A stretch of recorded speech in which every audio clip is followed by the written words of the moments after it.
আমার বাংলা বই দ্বিতীয় শ্রেণী নিয়ে আজকে আলোচনা করব। ফার্স্ট অফ অল সবার আগে বলে রাখি, আমার চ্যানেলটাকে লাইক সাবস্ক্রাইব করবেন, কমেন্ট করতে ভুলবেন না। পার্ট 1-এ আছে আমার পরিচয়, পার্ট 2-এ আছে স্কুল কেমন লাগছে, পার্ট 3-তে আছে আমার বাড়ি আমার কাজ, পার্ট 4-এ আছে ডালিম কুমারী ও কঙ্কাবতী, পার্ট 5-এ আছে আবার পড়ি বর্ণমালা ব্যঞ্জন বর্ণ, এখানে শূন্যস্থান আছে। পার্ট 6-এ আছে আয় দেখে যা নাচ। 6টি কোন মাছের কথা বলা হয়েছে? ইলিশ মাছের কথা বলা হয়েছে। গাং মানে হচ্ছে নদী। পার্ট 7-এ আছে কার চিহ্ন দিয়ে শব্দ বানাই।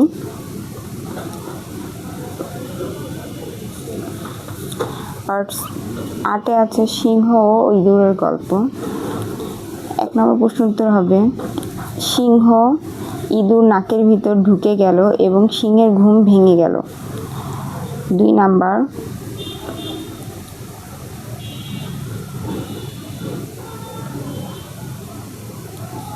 বনের রাজা সিংহ। 3 নাম্বার সিংহ ফাঁদে আটকা পড়ছিল। 4 নাম্বার সিংহকে ইঁদুর বাঁচালো। 5 নাম্বার ইঁদুর ফাঁদ কেটে সিংহকে বাঁচালো। 9 নাম্বার দেখে বুঝে কাজ করি যুক্তবর্ণ। পার্ট 11-তে আছে 1 নাম্বার হবে এই গান আমরা 21শে ফেব্রুয়ারি আন্তর্জাতিক মাতৃভাষা দিবসে গাই। 2 নাম্বার ভাষা শহীদদের স্মরণে এ গান গাই। 3 নাম্বার আপন সুরে নিজেরাই গাই। পার্ট 12 ফলা চিহ্ন শিখি।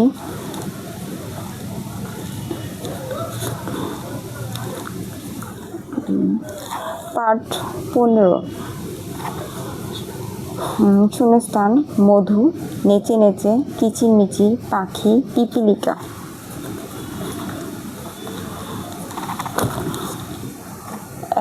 1 নম্বর মৌমাছি মধু আহরণের জন্য বনে যায়।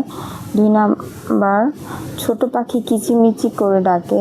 3 নাম্বার ছোট পাখি তৃণলতা দিয়ে নিজের বাসা বানাবে। 4 নাম্বার পিপিলিকা 6 পায়ে পিলপিল করে চলে। 5 নাম্বার পিপিলিকা শীতের সঞ্চয় খুঁজছে। আজ এই পর্যন্ত। ধন্যবাদ সবাইকে।